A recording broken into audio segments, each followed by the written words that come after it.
Pahirap na talaga ngayong pumasok dito sa US. May mga bago na namang rules si Donald Trump, ang bagong elected na president. Parang malabo na talagang mag-issue ng working visa dito sa US. Panoorin natin tong latest news. Unahin natin tong news sa Philippines. Pilipinong TNT sa Amerika. Hindi na raw kasi porket pinanganak sa Amerika ay magiging US citizen agad. Nasa frontline ng balitang yan si Camille Samonte.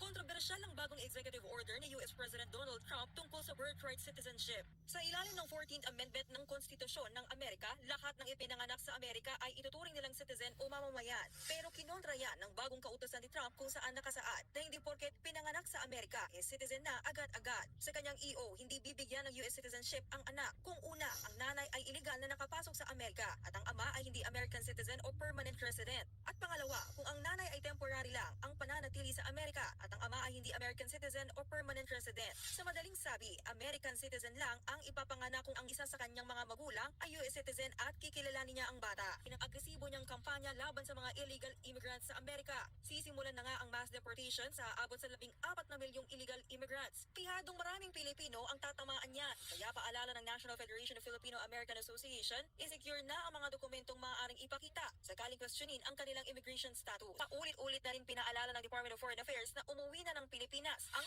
undocumented na Pinoy kaysa ipa-deport sila. Kapag kasi ipina-deport, bad na silang tumapak ulit sa Amerika. Deportation flights are underway.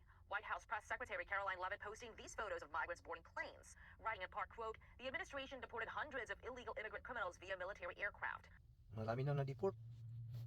Yan ang latest news.